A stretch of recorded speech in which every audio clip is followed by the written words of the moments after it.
If you don't see a relationship as a healing process, you're missing the most significant part of it for you. And this is a very subtle thing and a problem that people all over the world, especially counselors and therapists, endorse. Judgment of yourself is just another form of anger towards yourself. You have to be allowed to feel that sadness. You have to allow yourself to feel sad. This is not feeling sorry for yourself. This is feeling the sadness of self-judgment. As soon as I see that really hurt him or her, that's what I need to pay attention to. That's what I want to take care of. I feel the remorse in having caused her such pain, but I'm there for her with my remorse and in nurturing her or him, whoever it is.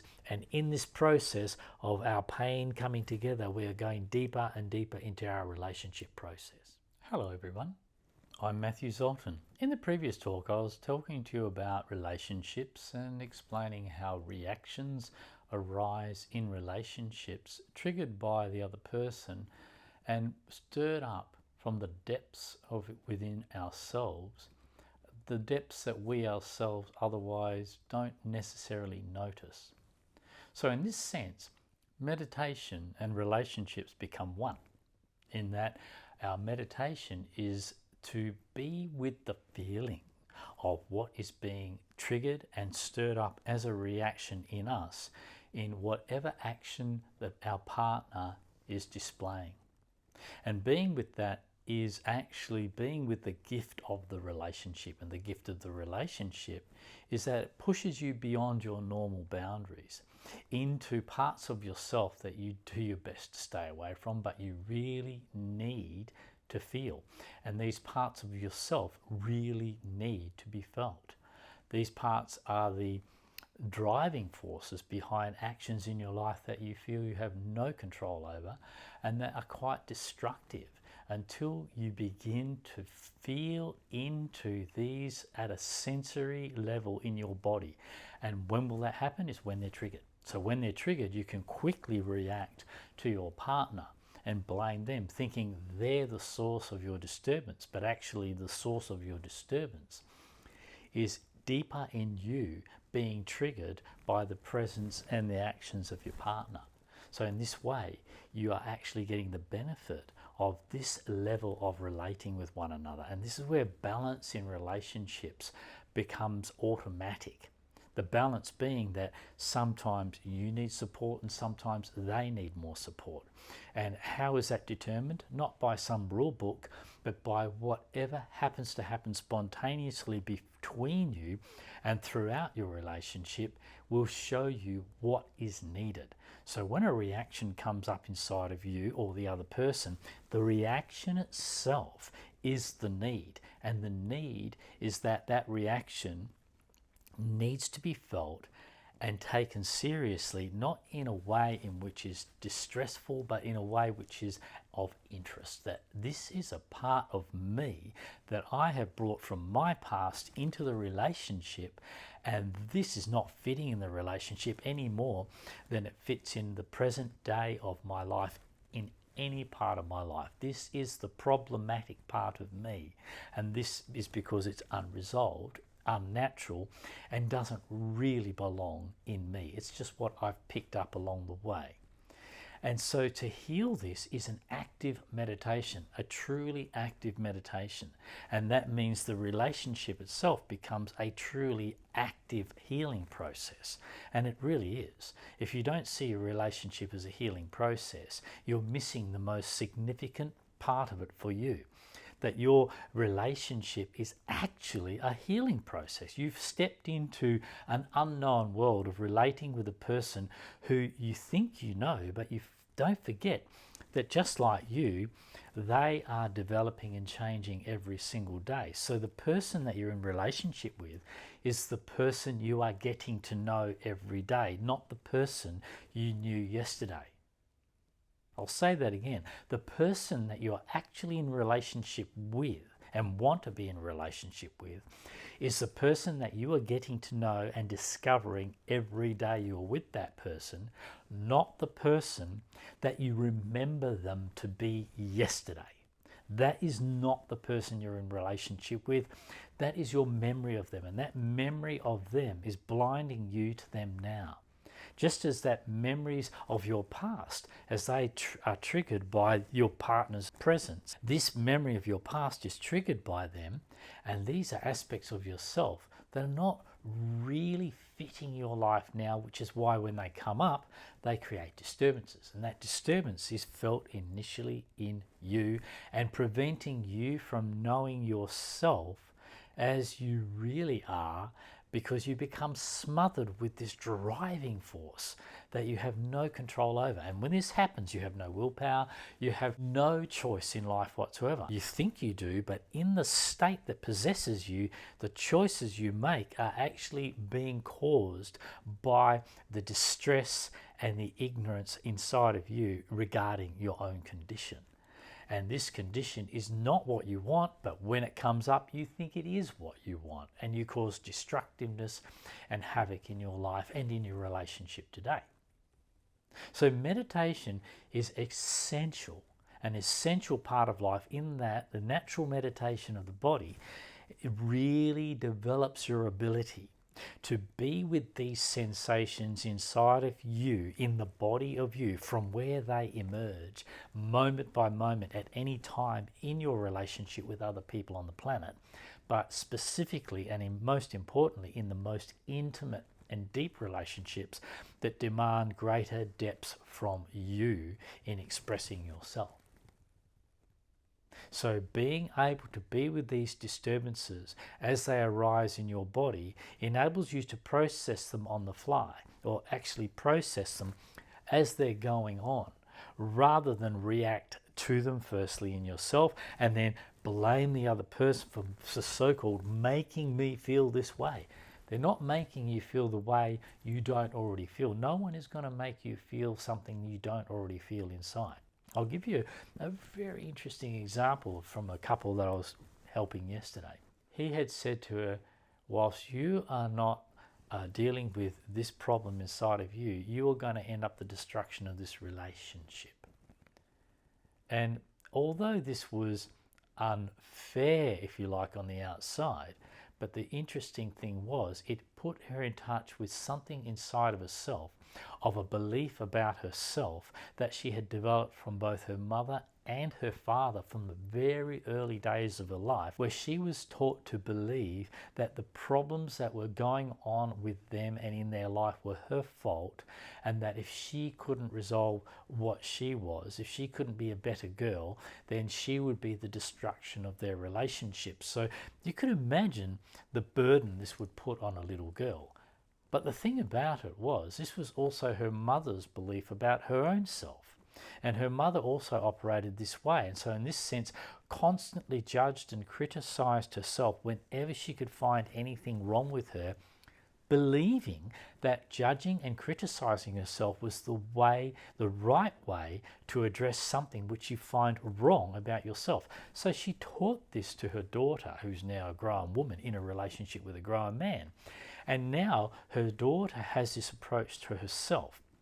And the approach is to constantly be hard on herself and critical of herself and judgmental of herself, and constantly try and make herself change, in the belief that this is what you should do, that if you are somehow flawed, then to show that you are taking it seriously and being a responsible adult, you must get upset about this. You must judge yourself. You must criticize yourself. You must fight yourself over this. And I was talking to this girl yesterday and asking her, well, how did that work for your mother? And well, it didn't. Obviously it didn't work. Whereas with the boy, or the man that was in the relationship, when he makes mistakes or when something goes wrong, so-called wrong in his behaviors, he doesn't judge or criticize himself, but he's not ignoring the fact that he has behaved that way or made that mistake. He doesn't ignore it. In fact, what he does is stay quiet with it in acceptance of it, and feels the impact of disturbance that it causes inside of him when he behaves in these ways in reaction to life around him out of old behaviors. Now, this is a very different approach, but from the girl's perspective, looking at the man, it looks as though he doesn't care. It looks as though he isn't actually taking responsibility for the mistakes he makes and for the things in his behaviours that are hurtful or disturbing for her to live with. So it looks as though he's doing nothing about it at all. And yet, ironically, by doing nothing about it at all, he's progressing and changing quite rapidly. Now, why is he progressing and changing quite rapidly by doing nothing about it at all? Because actually he's not doing anything in the sense of judging or criticizing his behavior, but he is not denying the fact that he has these types of behaviors inside of himself and that they are causing harm or disturbance for people outside of him. And he allows himself to feel the full disturbance of that fact without judgment, without guilt, and without criticism, but just, okay, I have no control over this. This is what's come out of me.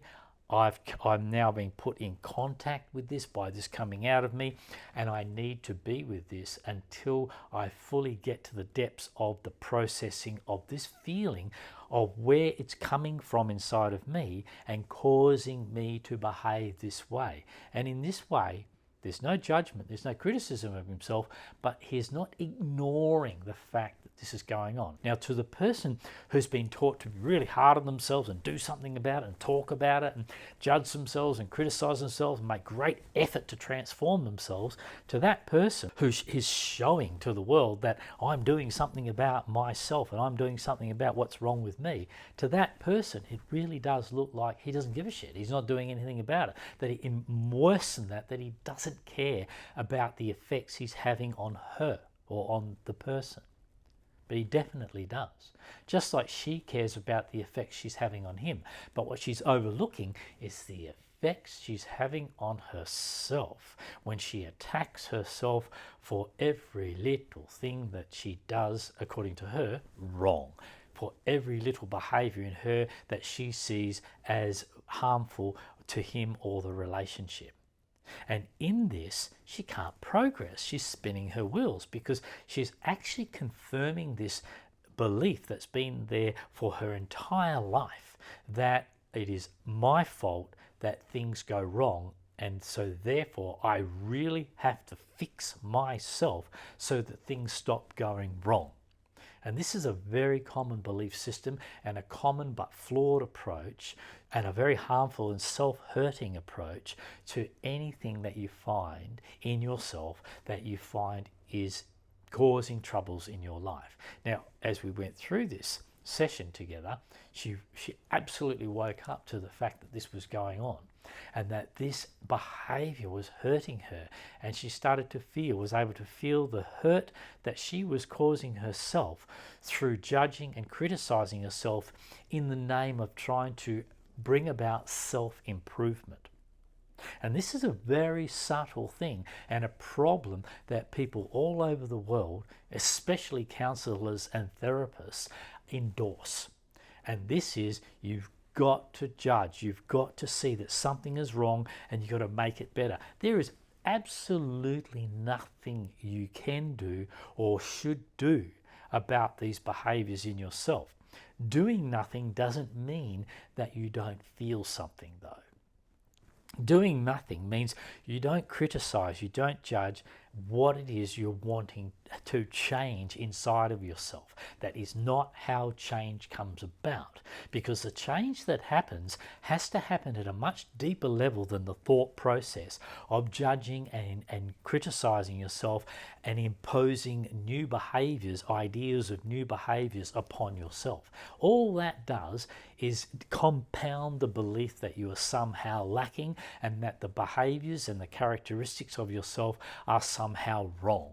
So this is not working. It doesn't work for anyone. It will never work for anyone, and it has never worked for anyone. What is the alternative and what is the correct approach to this? This was what the man had learned over time in working with me, was that he could actually notice when a behavior of his was hurtful or harmful to his partner or his friend, or upsetting for the people in his life, and notice that behavior and that effect on other people, but not jump on himself for being that way. No, not criticize himself for being that way. No, this is not healthy, but simply notice how he was and get back in touch with, not overlook, but get back in touch with how, as a healthy and sane human being, wanting to relate with other people in kind and healthy ways, he felt in himself when he was unable to be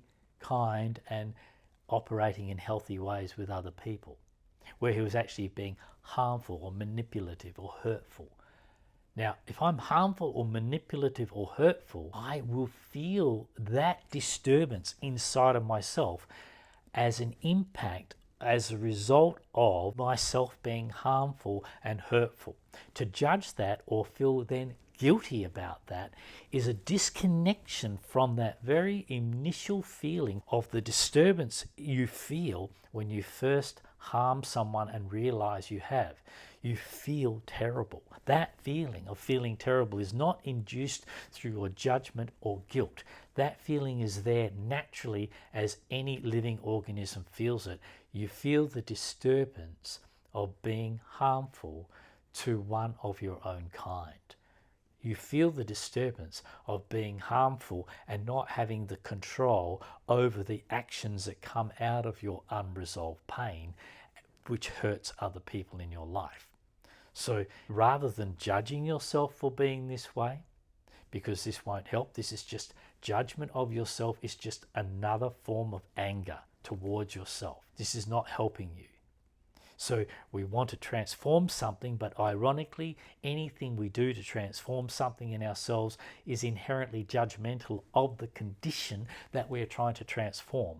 So the approach of trying to transform ourselves, inherently filled with judgment of that which we're trying to transform, keeps us in a loop, a self-destructive loop, which this girl learnt from her mother and continued to impose upon herself throughout her life.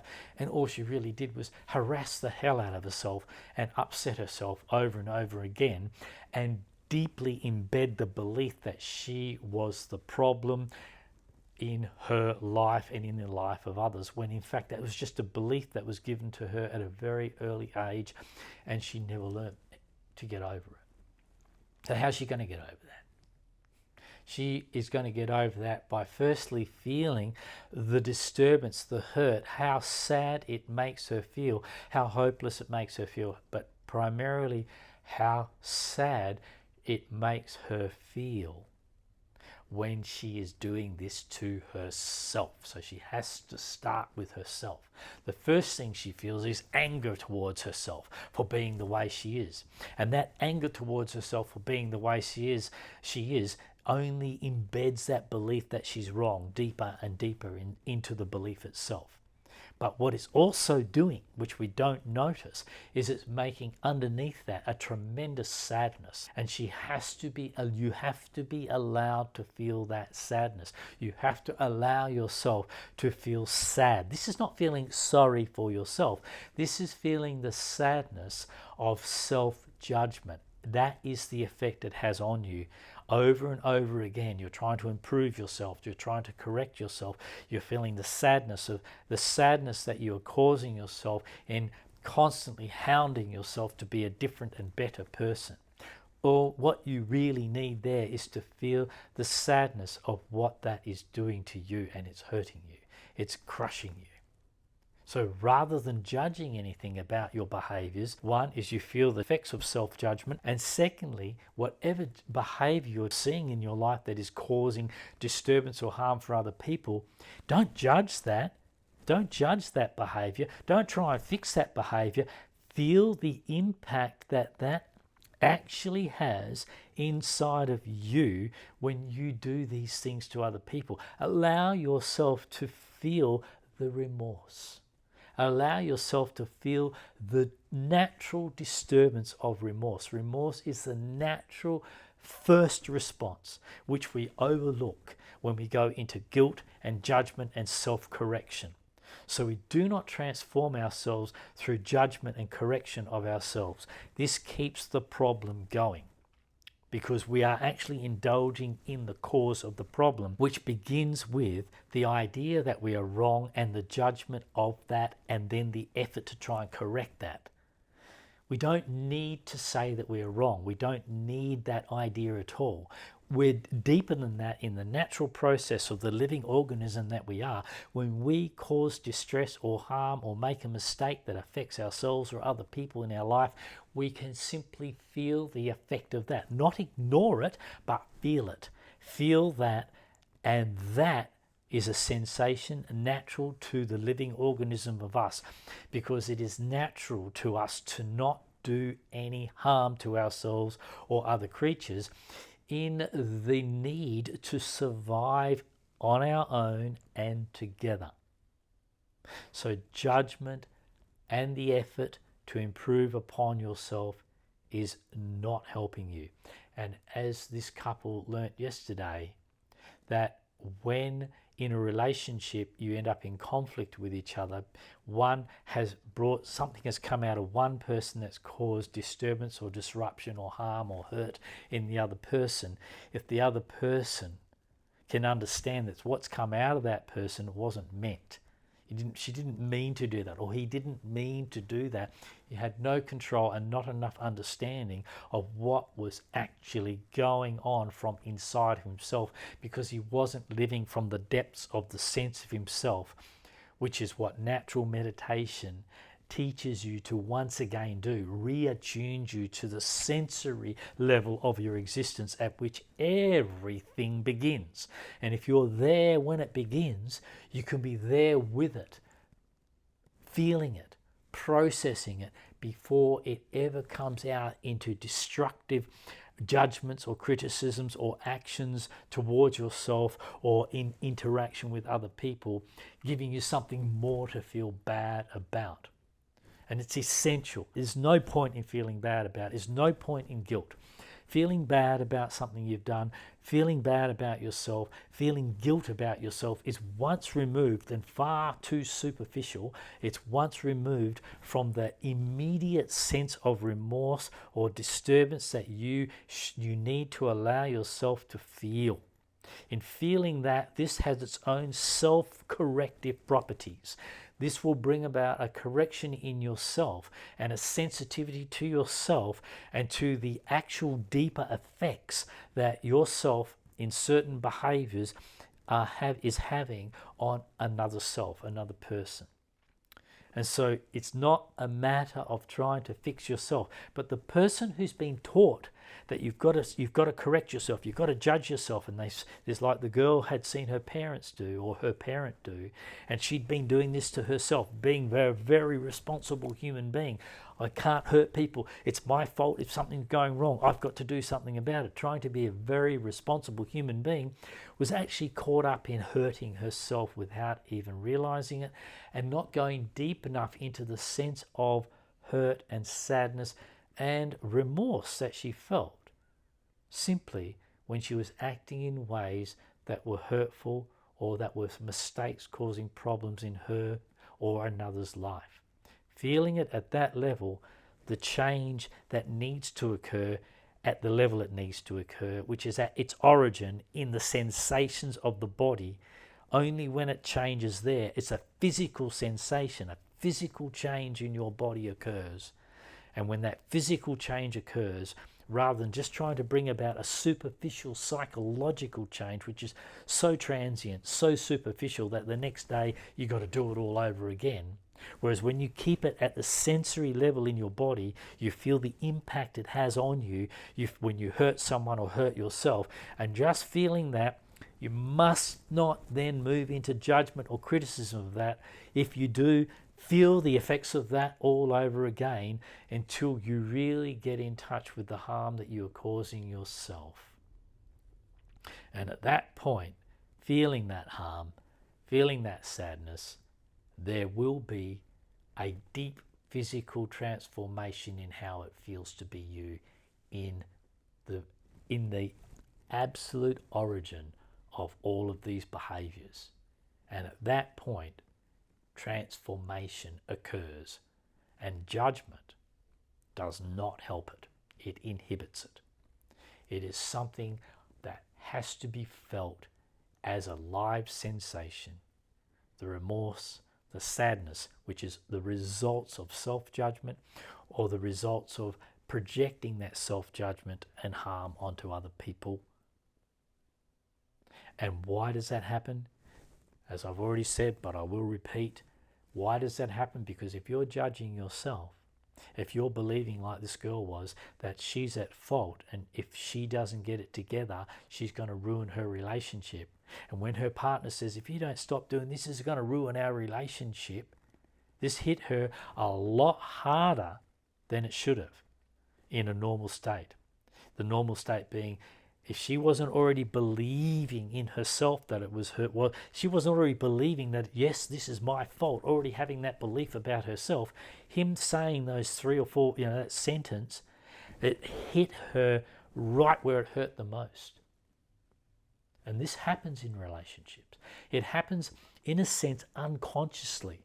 We're drawn to say things to each other that will hit us in the most vulnerable places. At that point, once hit in the vulnerable place by your partner, you need to feel that. When you're really, really hurt by something that's said to you, you already have hurt in place. And you've been hurting yourself through this belief about yourself. And their words have simply confirmed that belief. Their words aren't true, but they are a trigger. Your belief is not true, but is the cause of you being so deeply triggered. When this happens in a relationship, one person has triggered in the other person a deep, unhealed part of them. And the deeper your relationship goes, the deeper you're going to go into yourselves and into one another in the connection. And so you're going to trigger deeper hurts. And deeper hurts then need deeper, greater understanding of how to nurture your partner through these things. So I'm the one, if I'm the one that's caused the trigger, I'm the one that's triggered something in her by some clumsy, reckless, what appears to be a clumsy, reckless statement that might have happened intuitively, unconsciously from me, or just recklessly and stupidly and insensitively from me. As soon as I see that really hurt him or her, that's what I need to pay attention to. That's what I want to take care of. I feel the remorse in having caused her such pain, but I'm there for her with my remorse and in nurturing her or him, whoever it is, in that pain that's been triggered by her. And in this process of our pain coming together, we are going deeper and deeper into our relationship process. And this is enhanced massively. The ability to do this is enhanced massively through the natural meditation of the body. Until you start to bring your meditation into the depths of the sensations of your body, forget about all this superficial nonsense of techniques and thought processes and trying to achieve certain states. This is just nonsense. This is not practical. This will not help you in life. Whereas the natural meditation of the body, bringing you back into the bodily sensations and building your ability to how to be with those sensations, then when the worst of those sensations come up inside of you, you can be right there at their origin and process them there. You can be with them in yourself, for yourself. You can be there for the other person when such a depth is triggered in them. And help one another stay with the physical depth of that, rather than getting caught up in the argument between you did this to me and you made me feel this way. That's fine. That's over. That's done. If that's happened, what do you have to deal with then? You have to deal with the hurt that's come up in the situation. And the person who's hurt is the person who needs your presence in the solidness of yourself. Or if you're hurt, you need their presence in the solidness of themselves. You don't need them going off into guilt and self-obsession. You need them being there, being able to be there with their own remorse. And remorse is always a responsive state. If I feel remorse, I want to be there for you. If I feel guilt, I just want to go off and lick my own wounds. Guilt is self-obsession. It's just, it's a disassociation from remorse. Yeah. So you need to stay with the remorse. Remorse is a physical sensation. Guilt is a mental concept.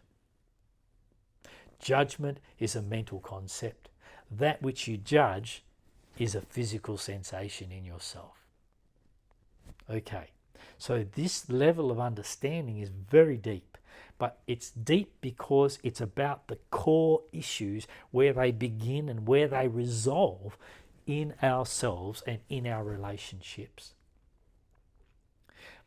And for you to be able to do this for yourself and for the person you're with, you really need to understand this process and gain this ability to be with yourself without judgment, without guilt, to be clumsy and make mistakes rather than judging.